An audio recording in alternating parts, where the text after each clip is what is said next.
আসসালামু আলাইকুম everyone. Plan point academy থেকে আমি ইঞ্জিনিয়ার রেজওয়ানুল ইসলাম আছি আপনাদের সাথে। হোপফুলি সবাই ভালো আছেন। আজকের ভিডিওতে আমরা জানব অটোক্যাডের বেসিক কিছু এলিমেন্ট সম্বন্ধে। আশা করছি সবাই ধৈর্য ধরে ভিডিওতে দেখবেন।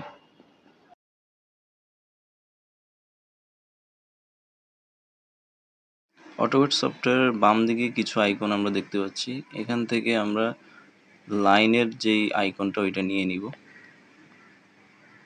এটা আমরা কিবোর্ড থেকে এল এন্টার করেও এই লাইনটা আমরা নিয়ে নিতে পারবো।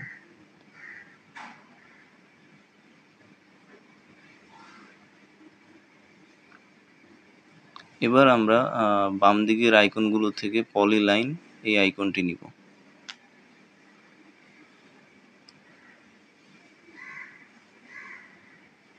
সেম ভাবে এই পলিলাইন আইকনটি আমরা পিএল কিবোর্ড থেকে এন্টার করলেও এই আইকনটি আমরা সিলেক্ট করে নিতে পারবো।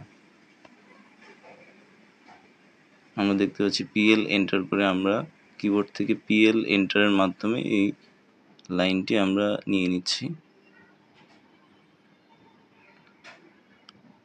অটোক্যাডের বাম দিকের আইকন এবং ডান দিকের আইকনগুলো ব্যবহার করে আমরা সাধারণত কাজগুলো করে থাকি। এখন পলিগন আইকনটি নিব। এই আইকনটি পলিলাইনের নিচে অবস্থিত। এই পলিগন এলিমেন্টটি দুইভাবে কাজ করা যায়, সেটা হচ্ছে ইনার পোর্শন থেকে এবং আউটার পোর্শন থেকে। এখন যেটা নিচ্ছি আমরা সেটা হচ্ছে ইনার পোর্শন থেকে। এটাকে ছোট বড় করা যাবে। আর আরেকটি প্রসেস আছে, সেটা হচ্ছে আউটার পোর্শন থেকেও এই পলিগন এলিমেন্টটি সিলেক্ট করা যায়। পিওএল এন্টার করার পর পলিগন সিলেক্ট করলাম। ইনার পোর্শন ও আউটার পোর্শন থেকে দুইটি অপশন আমরা পাবো। এই দুইটি অপশন থেকে এখন আমরা আউটার পোর্শনের জন্য যে অপশনটি আছে ওইটা সিলেক্ট করব। এবার আমরা আউটার সাইড থেকে সাইজ অনুযায়ী ছোট বড় করে নিব।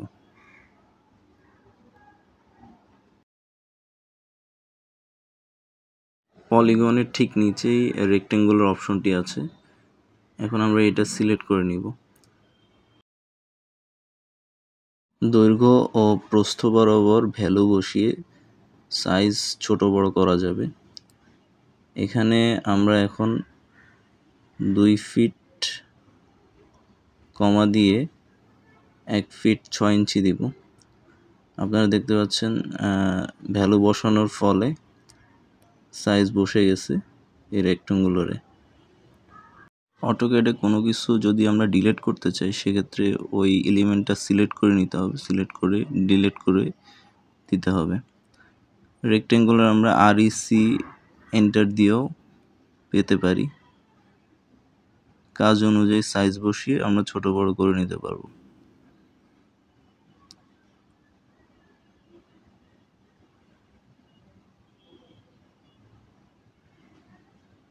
এবার আমরা আর্ক নিব। কিবোর্ড থেকে ARC এন্টার করেও এই আর্ক এলিমেন্টটি আমরা নিতে পারি।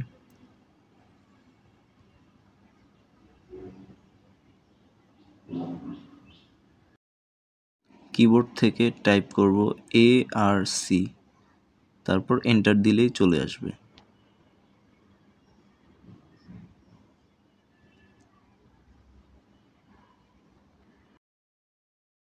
এখন যদি আমরা এটাকে ডিলিট করতে চাই তাহলে মাউস থেকে রাইট বাটন ধরে সিলেক্ট করে নিতে হবে, তারপর এটা ডিলিট করে দিতে হবে। এবার আমরা সার্কেল ড্র করব। আর্কের ঠিক নিচেই আছে সার্কেল। সার্কেল সিলেক্ট করে নিব। আমরা সার্কেল ড্র করতেছি। এখন ভ্যালু বসিয়ে আমরা এটার সাইজ নির্ধারণ করে দিতে পারবো। কিবোর্ড থেকে C এন্টার করেও আমরা সার্কেল ড্র করতে পারবো।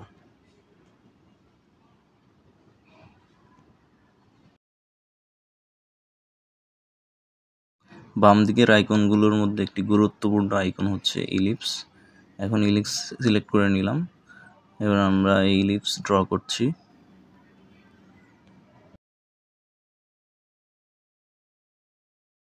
কিবোর্ড থেকে EL এন্টার করব।